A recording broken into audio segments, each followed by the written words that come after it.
دوسرے یورپی ملکوں کے مقابلے میں ہم اپنے مذہب پر عمل کرنے کے لیے کافی آزاد ہیں، لیکن غیر مسلم ملکوں کی طرح یہاں بھی اسلاموفوبیا ہے، یہاں شدید نسلی انتہا پسندی ہے۔ مجھے ماضی میں بہت مشکلات کا سامنا رہا ہے، خصوصاً جب اسلاموفوبیا کا بہت زیادہ چرچا تھا۔ یورپ میں حجابی عورتوں پر بہت سے حملے کیے گئے۔ مجھے یاد ہے شاید جرمنی یا کہیں اور ایک حجابی عورت کو ٹرین اسٹیشن کی سیڑھیوں سے دھکا دے دیا گیا تھا، اور میں بھی خصوصاً پریگننسی کے دوران بے جا خوف کا شکار ہو گئی تھی۔ مجھے انگزائٹی، ڈپریشن تھا، اور یقین ہو گیا تھا کہ گھر سے باہر نکلتے مجھ پر حملہ ہو جائے گا۔ میں پلیٹ فارم پر ٹرین کے پاس نہیں چل سکتی تھی کیونکہ مجھے لگتا تھا کہ کوئی مجھے ٹرین کے سامنے دھکا دے دے گا۔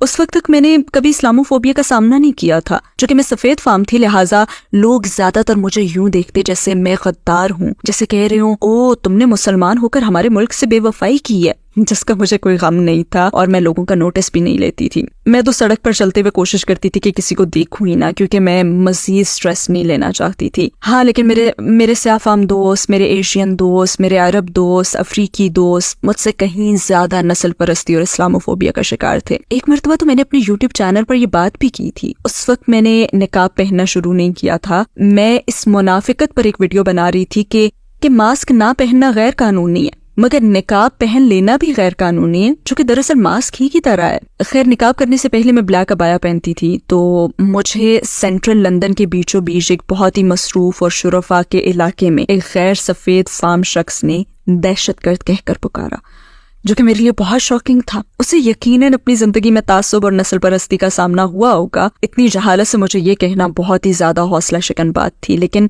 الحمدللہ اس موقع پر میں نے اپنے اندر جھانکا اور اللہ سے کہا کہ آپ مجھے جواب دینے کا بہترین طریقہ سجھائیں۔ اور جو طریقہ میرے ذہن میں اس وقت آیا وہ یہ تھا کہ رسول اللہ صلی اللہ علیہ وسلم میری جگہ ہوتے تو کیا جواب دیتے؟ محمد صلی اللہ علیہ وسلم نے اس وقت کیا رد عمل دیا تھا جب بچے ان کے اوپر پتھر پھینک رہے تھے اور آپ کی توہین کر رہے تھے؟ کیا وہ ان پر چیخے تھے؟ کیا انہوں نے پلٹ کر ان پر پتھر پھینکے تھے؟